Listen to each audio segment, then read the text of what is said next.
नमस्कार दोस्तों, स्वागत है आपका आज की एक बेहद खूबसूरत और दिल को छू लेने वाली कहानी में। मैं हूं आपका दोस्त और स्टोरी टेलर आरवी। दोस्तों, कभी कभी इंसान की सबसे बड़ी खुशी कोई महल, दौलत या शान और शौकत नहीं होती, बल्कि एक छोटा सा सपना होता है जिसे पूरा करने के लिए बहुत दिल से इंतजार करता है। लेकिन जब वही सपना लोगों की जलन, तानों और समाज की कड़वी बातों के बीच घिर जाए, तब क्या होता है। आज की कहानी एक ऐसी ही महिला की है जिसे पूरा गांव ताने मारता है, उसका मजाक उड़ाता है, लेकिन एक रात उसकी जिंदगी में ऐसा मोड़ आता है कि वही औरत सबकी नजरों में लाल पान की बेगम बन जाती है। फणीश्वरनाथ रेणु जी की कहानी लाल पान की बेगम के पात्रों का परिचय। बिरजू की मां लाल पान की बेगम।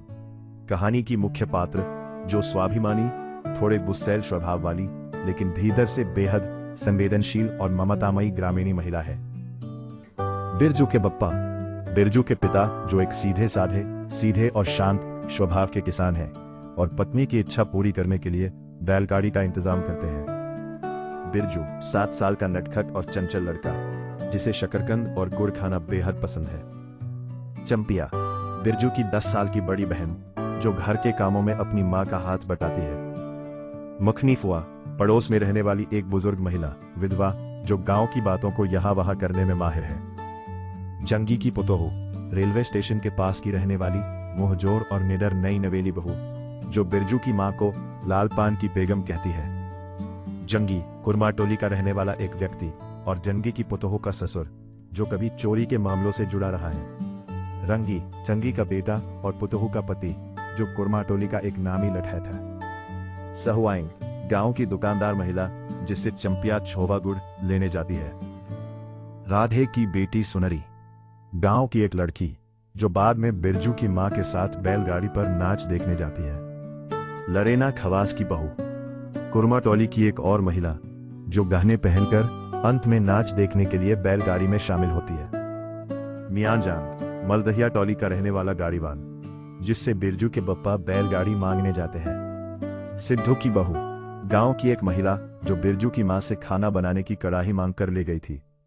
बागड़, बिरजू के घर का पालतू बकरा जो अपनी हरकतों से अक्सर बिरजू की मां के गुस्से का शिकार बनता है। तो आइए चलते हैं गांव की मिट्टी की खुशबू, रिश्तों की गर्माहट और मानवीय भावनाओं से भरी फणीश्वरनाथ रेणु जी की कालजयी कहानी लाल पान की बेगम की ओर। क्यों बिरजू की मां नाच देखने नहीं जाएगी क्या? बिरजू की मां शकरकंद उबाल कर बैठी मन ही मन खुद रही थी अपने आंगन में। 7 साल का लड़का बिरजू शकरकंद के बदले तमाचे खाकर आंगन में लोट पोट कर सारी देह में मिट्टी मल रहा था। चंपिया के सिर भी चुड़ैल मंडरा रही है। आधे आंगन धूप रहते जो गई है सहुआन की दुकान छोवा गुड़ लाने, सो अभी तक नहीं लौटी। दिया बाती की बेला हो गई, आइए आज लौट के जरा। बागड़ बकरे की देह में कुकुर माछी लगी थी, इसलिए बेचारा बागड़ रह रहकर कूद फांद कर रहा था। बिरजू की मां बागड़ पर मन का गुस्सा उतारने का बहाना ढूंढ कर निकाल चुकी थी। पिछवाड़े की मिर्च की फूली गाछ बागड़ के सिवा और किसने कलेवा किया होगा। बागड़ को मारने के लिए वह मिट्टी का छोटा ढेला उठा चुकी थी कि पड़ोसिन मखनी फुआ की पुकार सुनाई पड़ी। क्यों बिरजू की मां नाच देखने नहीं जाएगी क्या? बिरजू की मां के आगे नाथ और पीछे पघैया हो तब ना फुआ। गरम गुस्से में बुझी नुकीली बात फुआ की देह में धस गई और बिरजू के मां ने हाथ के ढेले को पास ही फेंक दिया। बेचारे बागड़ को कुकुर माछी परेशान कर रही है। आहा, आई आई, हर्र आई आई। बिरजू ने लेटे ही लेटे बागड़ को एक डंडा लगा दिया। बिरजू की मां की इच्छा हुई कि जाकर उसी डंडे से बिरजू का भूत भगा दे, किंतु नीम के पास खड़ी पनफरनियों की खिलखिलाहट सुनकर रुक गई। बोली, ठहर, तेरे बप्पा ने बड़ा हाथ छुट्टा बना दिया है तुझे। बड़ा हाथ चलता है लोगों पर, ठहर। मखनी फुआ नीम के पास झुकी कमर से घड़ा उतारकर पानी भरकर लौटती पनभरनियों में बिरजू की मां की बहकी हुई बात का इंसाफ करा रही थी। जरा देखो तो इस बिरजू की मां को, 4 मन पाट जूट का पैसा क्या हुआ है, धरती पर पांव ही नहीं पड़ते। निसाफ करो। खुद अपने मुंह से 8 दिन पहले से ही गांव की गली गली में बोलती फिरी है। हाँ, इस आर बिरजू के बप्पा ने कहा है बैलगाड़ी पर बिठाकर बलरामपुर का नाच दिखा लाऊंगा। बैल अब अपने घर है तो 1000 गाड़ी मंगनी मिल जाएंगी। सो मैंने अभी टोक दिया। नाच देखने वाली सब तो ऑन पॉन कर तैयार हो रही हैं, रसोई पानी कर रहे हैं। मेरे मुंह में आग लगे, क्यों मैं टोकने गई? सुनती हो? क्या जवाब दिया बिरजू की माँ ने। मखनी फुआ ने अपने पोपले मुंह के होंठों को एक और मोड़कर ऐठती हुई बोली निकाली, अरे हाँ हाँ, बेरज्जू की मैं, या के आगे नाथ और अर पीछे पधिया हो तब ना आ। जंगी की पुतोहू बिरजू की माँ से नहीं डरती। वो जरा गला खोल कर ही कहती है, फुआ, सर्वे सित्तलर मिट्टी सर्वे सेटलमेंट के हाकिम के बासा पर फूल छाप किनारी वाली साड़ी पहन के तू भी भटा की भेंटी चढ़ाती तो तुम्हारे नाम से भी 2-3 बीघा धनहर जमीन का पर्चा कट जाता। फिर तुम्हारे घर भी आज 10 मन सोनाबंग पाठ होता, जोड़ा बैल खरीदता। फिर आगे नाथ और पीछे सैकड़ों पगैया झूलती। जंगी की पुतोहू मुंहजोर है, रेलवे स्टेशन के पास की लड़की है। 3 ही महीने हुए गौने की नई बहू होकर आई है और सारे कुरमाटोली की सभी झगड़ालू सासों से एक आध मोर्चा ले चुकी है। उसका ससुर जंगी दागी चोर है, सी किलासी है। उसका खसम रंगी कुरमाटोली का नामी लठेट। इसीलिए हमेशा सींग खुजाती फिरती जंगी की पुतोहू।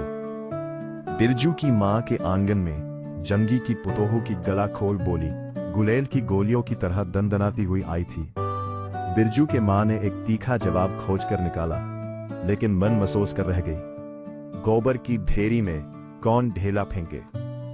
जीभ के झाल को गले में उतारकर बिरजू की माँ ने अपनी बेटी चंपिया को आवाज दी, अरे चंपिया याया, आज लौट के तो तेरी मूड़ी मरोड़कर चूल्हे में झोंकती हूँ। दिन दिन बेचाल होती जाती है। गांव में तो अब ठेठर बेस्कोप का गीत गाने वाली पतुरिया पुतोहू सब आने लगी है। कहीं बैठ के बाजे ना मुरलिया सीख रही होगी, हर जा आई। अरे चंपिया याया। जंगी की पुतोहू ने बिरजू की माँ की बोली का स्वाद लेकर कमर पर घड़े को संभाला और मटकर बोली, चल दिदिया चल। इस मोहल्ले में लाल पान की बेगम बसती है, नहीं जानती दोपहर दिन और चौपहर रात बिजली की बत्ती भग भग कर जलती है। भग भग बिजली बत्ती की बात सुनकर न जाने क्यों सभी खिलखिलाकर हंस पड़ी। फुआ की टूटी हुई दंत पंक्तियों के बीच से एक मीठी गाली निकली, शैतान की नानी। बिरजू की माँ की आंखों पर मानो किसी ने तेज टार्च की रोशनी डालकर चौंधिया दिया। भग भग बिजली बत्ती। 3 साल पहले सर्वे कैंप के बाद गांव की जलंदाही औरतों ने एक कहानी गढ़ के फैलाई थी। चंपिया की माँ के आंगन में रात भर बिजली बत्ती भुक-भुकाती थी। चंपिया की माँ के आंगन में नाक वाले जूते की छाप घोड़े की टाप की तरह, जलो जलो और जलो। चंपिया की माँ के आंगन में चांदी जैसे पाट सूखते देखकर जलने वाली सब औरतें खलिहान पर सोनोली धान के बोझों को देखकर बैंगन का भुर्ता हो जाएंगी। मिट्टी के बर्तन से टपकते हुए छोवा गुड़ को उंगलियों से चाटती हुई चंपिया आई और माँ के तमाचे खाकर चीख पड़ी, मुझे क्यों मारती है? ए सहुआइन जल्दी से सौदा नहीं देती है। ए सहुआइन जल्दी सौदा नहीं देती कि नानी। एक सहुआइन की दुकान पर मोती झरते हैं, जो जड़ गाड़ कर बैठी हुई थी। बोल गले पर लात देकर कल्ला तोड़ दूंगी हर जाए, जो फिर कभी बाजे ना मुरलिया गाते सुना। चाल सीखने जाती है ट्यूशन की छोकरियों से। बिरजू के माँ ने चुप होकर अपनी आवाज अंदाजी कि उसकी बात जंगी के झोपड़े तक साफ साफ पहुंच गई होगी। बिरजू बीती हुई बातों को भूलकर उठ खड़ा हुआ था और धूल झाड़ते हुए बर्तन से टपकते गुड़ को ललचाई निगाह से देखने लगा था। दीदी के साथ वो भी दुकान जाता तो दीदी उसे भी गुड़ चटाती जरूर। वो शकरकंद के लोभ में रहा और मांगने पर माँ ने शकरकंद के बदले, ए मैया 1 अंगुली गुड़ दे दे। बिरजू ने तलहथी फैलाई, देना मैया 1 रत्ती भर। 1 रत्ती क्यों? उठा के बर्तन को फेंक आती हूँ पिछवाड़े में, जाके चाटना, नहीं बनेगी मीठी रोटी। मीठी रोटी खाने का मुंह होता है। बिरजू की माँ ने उबले शकरकंद का सूप रोती हुई चंपिया के सामने रखते हुए कहा, बैठ के छिलके उतार, नहीं तो अभी। 10 साल की चंपिया जानती है, शकरकंद छीलते समय कम से कम 12 बार माँ उसे बाल पकड़कर झकझोरेगी, छोटी छोटी खोट निकालकर गालियां देगी। पांव फैला के क्यों बैठी है उस तरह बेल जी। चंपिया माँ के गुस्से को जानती है। बिरजू ने इस मौके पर थोड़ी सी खुशामद करके देखा, मैया मैं भी बैठकर शकरकंद छीलूं? नहीं, माँ ने झिड़की दी, 1 शकरकंद छीलेगा और 3 पेट में। जाके सिद्धू की बहू से कहो 1 घंटे के लिए कड़ाही मांग कर ले गई तो फिर लौटाने का नाम नहीं। जा जल्दी। मुंह लटकाकर आंगन से निकलते निकलते बिरजू ने शकरकंद और गुड़ पर निगाहें दौड़ाई। चंपिया ने अपने झबरे केश की ओट से मां की ओर देखा और नजर बचाकर चुपके से बिरजू की ओर एक शकरकंद फेंक दिया। बिरजू भागा। सूरज भगवान डूब गए, दिया बत्ती की बेला हो गई। अभी तक गाड़ी। चंपिया बीच में ही बोल उठी। कोयरी टोले में किसी ने गाड़ी नहीं दी मैया। बप्पा बोले माँ से कहना सब ठीक ठाक करके तैयार रहे। मलदहिया टोली के मियांजान की गाड़ी लाने जा रहा हूँ। सुनते ही बिरजू की माँ का चेहरा उतर गया। लगा छाते की कमानी उतर गई घोड़े से अचानक। कोयरी टोले में किसी ने गाड़ी मांगनी नहीं दी, तब मिल चुकी गाड़ी। जब अपने गांव के लोगों की आंख में पानी नहीं, तो मलदहिया टोली के मियांजान की गाड़ी का क्या भरोसा। न 3 में न 13 में क्या होगा। शकरकंद छीलकर रख दे उठा के। ये मर्द नाच दिखाएगा। बैलगाड़ी पर चढ़कर नाच दिखाने ले जाएगा। चढ़ चुकी बैलगाड़ी पर, देख चुकी जी भर नाच। पैदल जाने वाली सब पहुंचकर पुरानी हो चुकी होंगी। बिरजू छोटी कड़ाही सिर पर औंधा कर वापस आया। देख दिदिया, मलेटरी टोपी, इस पर 10 लाठी मारने पर भी कुछ नहीं होता।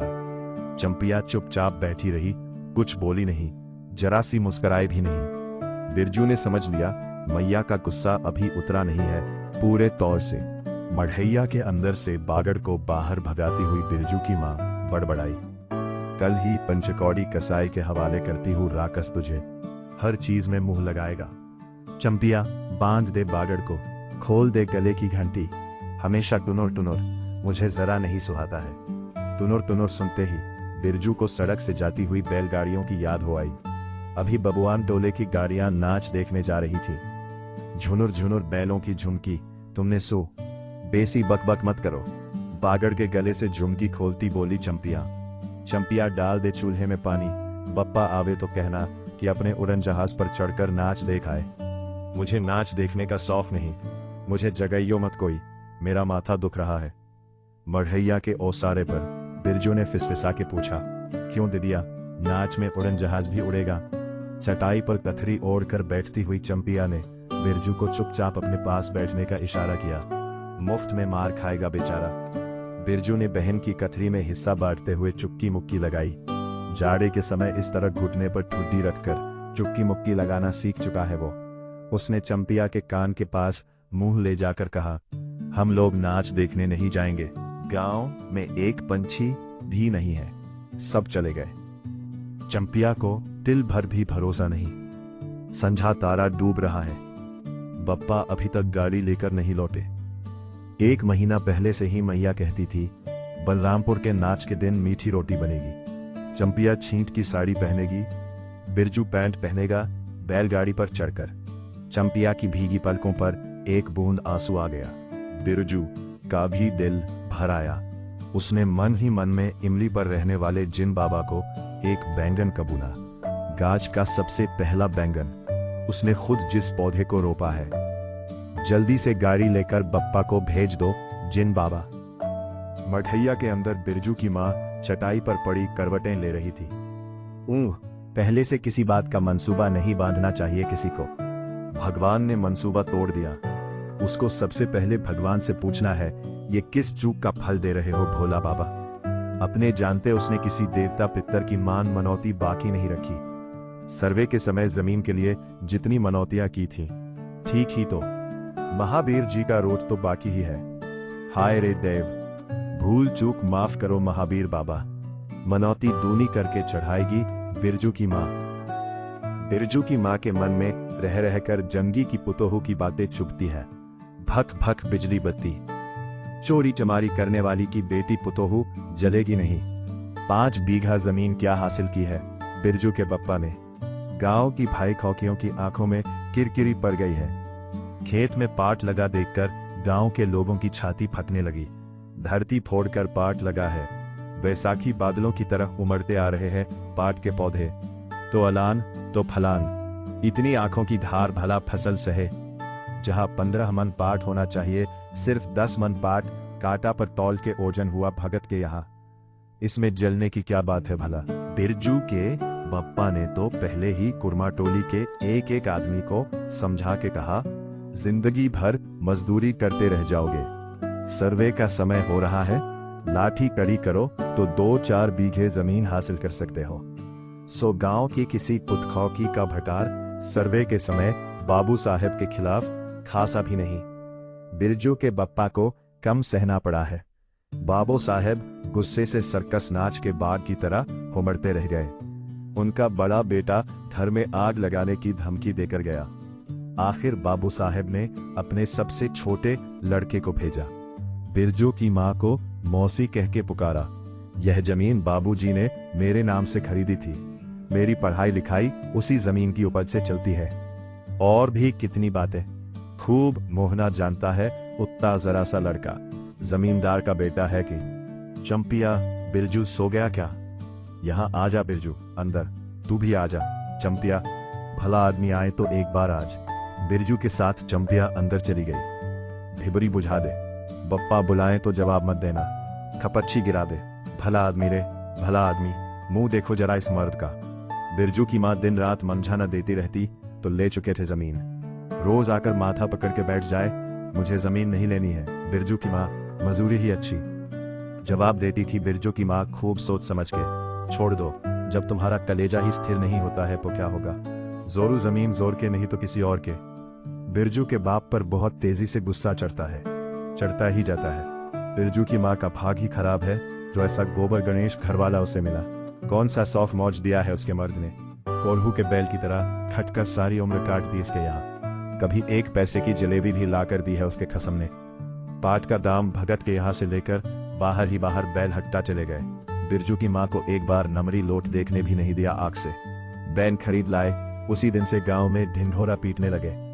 बिरजू की माँ इस बार बैलगाड़ी पर चढ़कर जाएगी नाच देखने। दूसरे की गाड़ी के भरोसे नाच दिखाएगा। अंत में उसे अपने आप पर क्रोध हो आया। वो खुद भी कुछ कम नहीं, उसकी जीभ में आग लगे।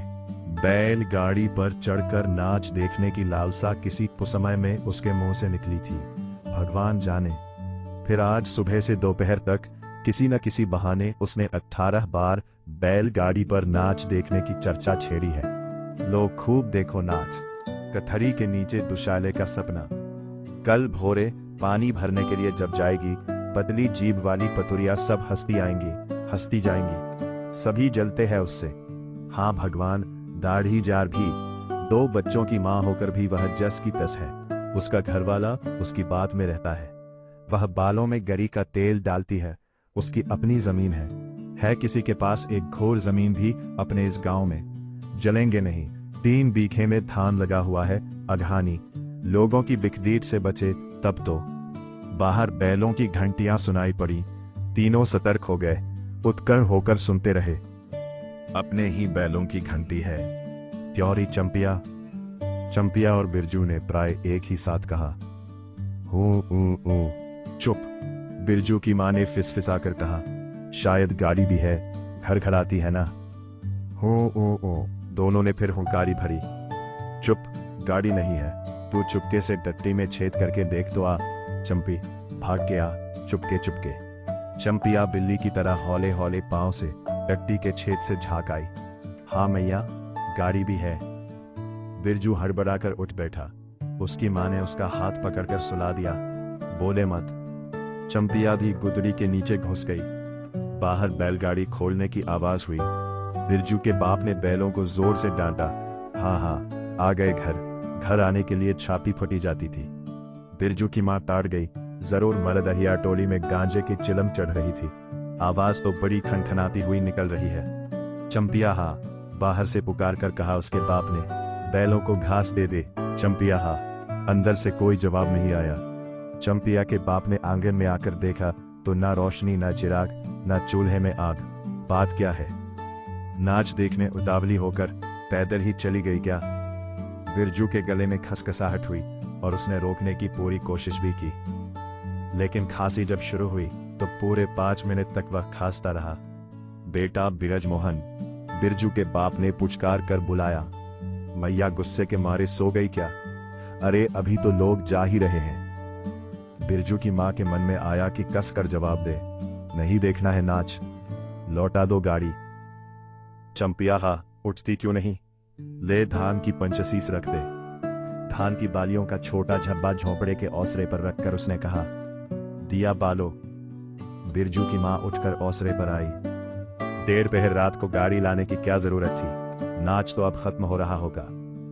ढिबरी की रोशनी में धान की बालियों का रंग देखते ही बिरजू की माँ के मन का सब मैल दूर हो गया। धानी रंग उसकी आंखों से उतरकर रोम रोम में घुल गया। नाच अभी शुरू भी नहीं हुआ होगा। अभी अभी बलमपुर के बाबू की संपनी गाड़ी मोहनपुर होटल बंगला से हाकिम साहब को लाने गई है। इस साल आखिरी नाच है। 25 टट्टी में खोस दे, अपने खेत का है। अपने खेत का? हुलसती हुई बिरजू की मां ने पूछा, पक गए धान? नहीं, 10 दिन में अघन चढ़ते चढ़ते लाल होकर झुक जाएंगी सारे खेत की बालियां। मालठिया टोली पर जा रहा था। अपने खेत में धान देखकर आंखें जुड़ा गईं। सच कहता हूं, 25 तोड़ते समय उंगलियां कांप रही थी मेरी। बिरजू ने धान की एक बाली से एक धान लेकर मुंह में डाल लिया और उसकी मां ने एक हल्की डांट दी। कैसा लुक्कड़ है तू रे? इन दुश्मनों के मारे कोई नेम धर्म बचे? क्या हुआ, डांटती क्यों है? नवान्न के पहले ही नया धान जुटा दिया, देखते नहीं? अरे इन लोगों का सब कुछ माफ है, चिरई चुरमुन है ये लोग। दोनों के मुंह में नवान्न के पहले नया अन्न ना पड़े। इसके बाद चंपिया ने भी धान की बाली से 2 धान लेकर दांतों तले दबाए। ओ मैया, इतना मीठा चावल, और गमकता भी है ना दिदिया। बिरजू ने फिर मुंह में धान लिया। रोटी पोटी तैयार कर चुकी क्या? बिरजू के बाप ने मुस्कुराकर पूछा। नहीं, मान भरे सुर में बोली बिरजू की माँ।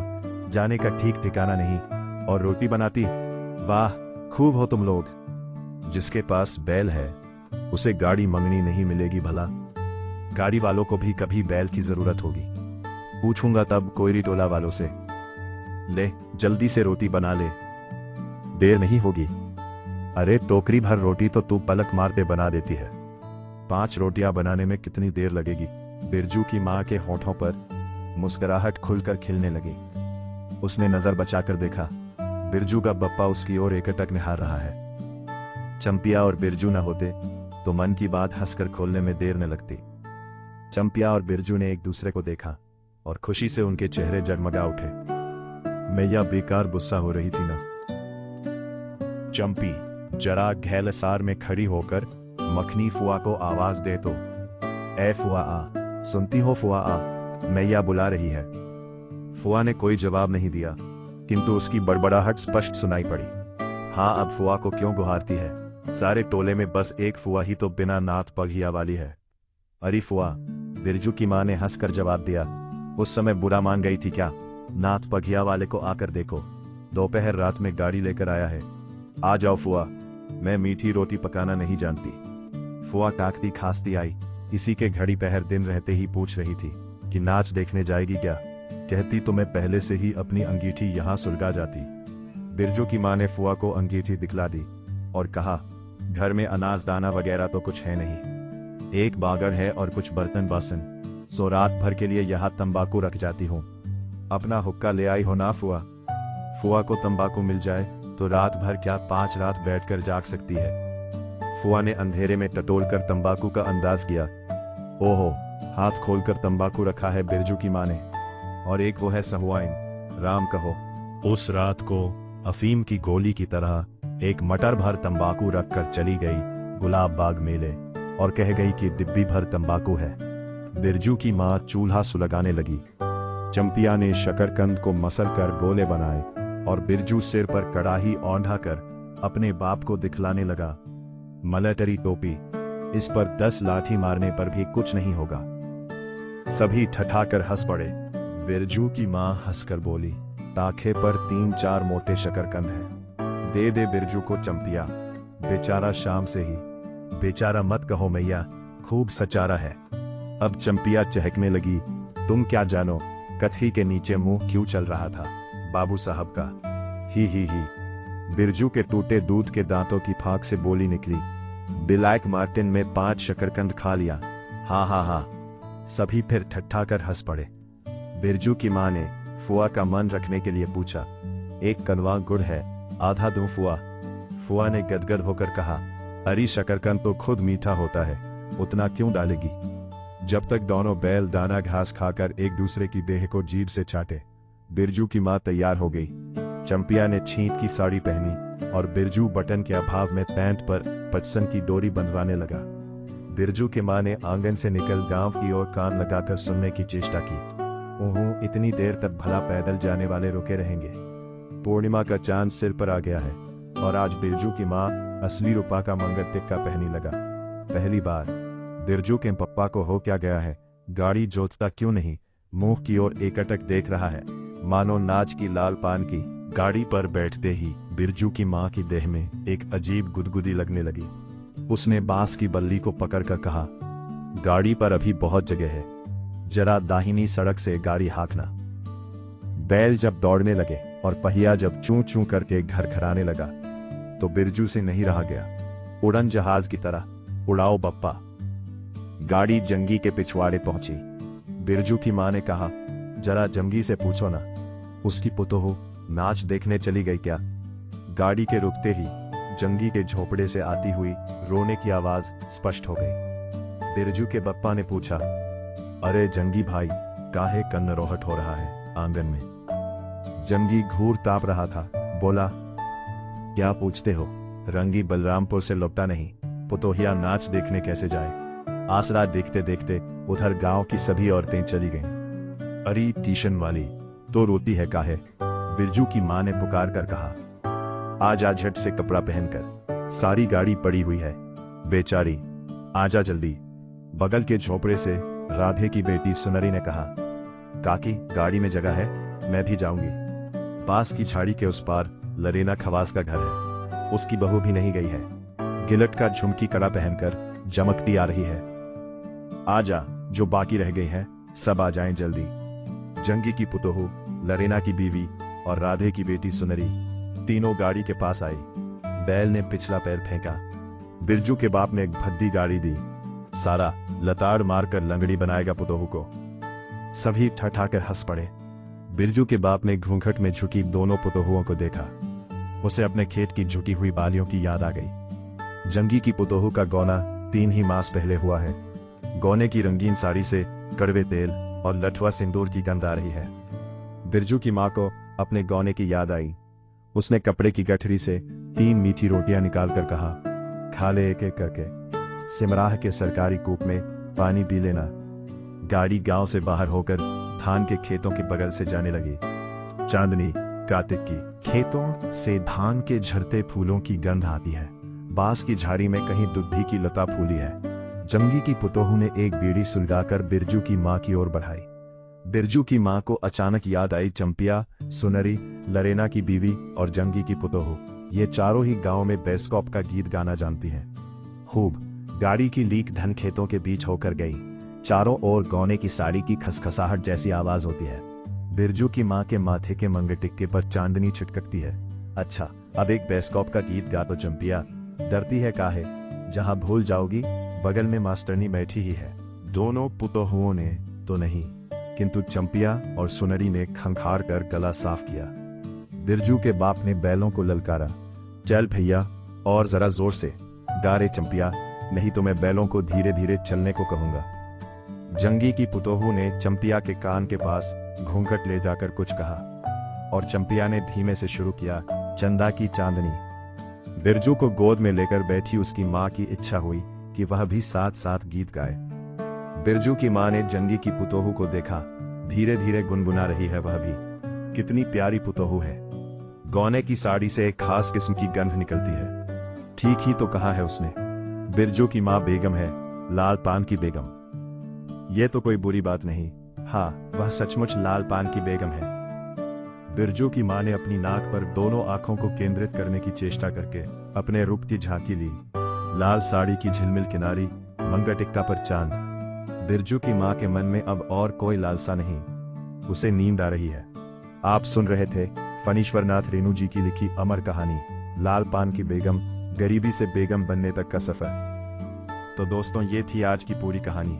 आपकी क्या राय है, कमेंट में जरूर बताइए। अगर आपको कहानी पसंद आई हो तो इसे लाइक करें, शेयर करें और हमारे चैनल को सब्सक्राइब करना न भूलें। बेल आइकन दबाएं ताकि आपको हमारे नए वीडियो की नोटिफिकेशन सबसे पहले मिले। मिलते हैं अगले वीडियो में, तब तक के लिए जय हिंद, धन्यवाद।